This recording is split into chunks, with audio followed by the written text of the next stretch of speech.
Jangan lupa subscribe.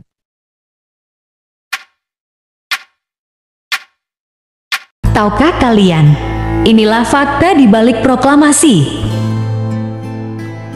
Kita pasti pernah mendengar suara asli Bung Karno saat membacakan teks proklamasi. Banyak yang mengira suara Bung Karno pada rekaman adalah suara asli Bung Karno pada saat pembacaan naskah proklamasi 17 Agustus tahun 1945.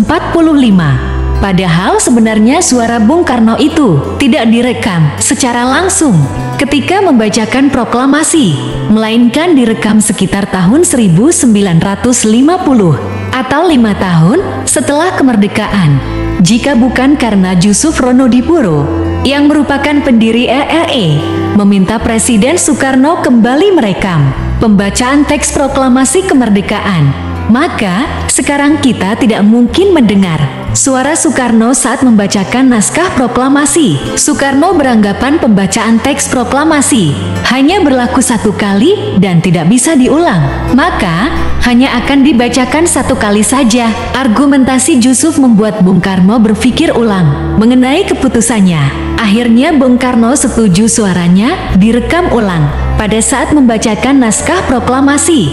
Setelah proses rekaman itu, barulah teks proklamasi mulai digandakan pada tahun 1959 hingga bisa kita dengar seperti sekarang.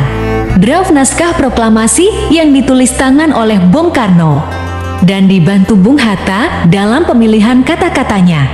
Tahukah kalian, setelah acara pembacaan proklamasi kemerdekaan, naskah yang ditulis tangan Bung Karno itu hilang. Wartawan senior Indonesia bernama B.M. Dia menemukan draft naskah proklamasi tersebut terbuang di tempat sampah. B.M. Dia lalu mengambil dan menyimpan draft proklamasi tersebut selama 46 tahun 9 bulan 19 hari dan pada akhirnya diserahkan pada pemerintah pada 29 Mei tahun 1992.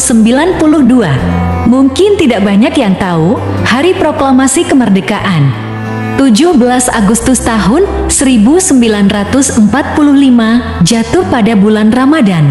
Saat itu, Presiden Soekarno tidak berpuasa karena sedang sakit akibat gejala malaria tertiana.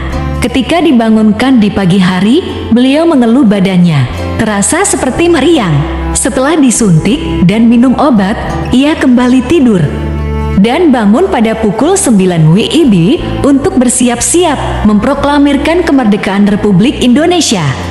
Pada pukul 10 WIB kala itu, setelah pembacaan proklamasi, bendera merah putih akan dikibarkan. Bendera tersebut telah dibuat oleh Fatmawati, istri Bung Karno.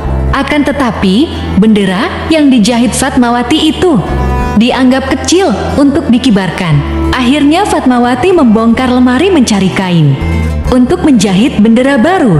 Bendera tersebut warna putihnya dibuat dari kain spray, sementara bagian merahnya dibeli dari seorang penjual soto.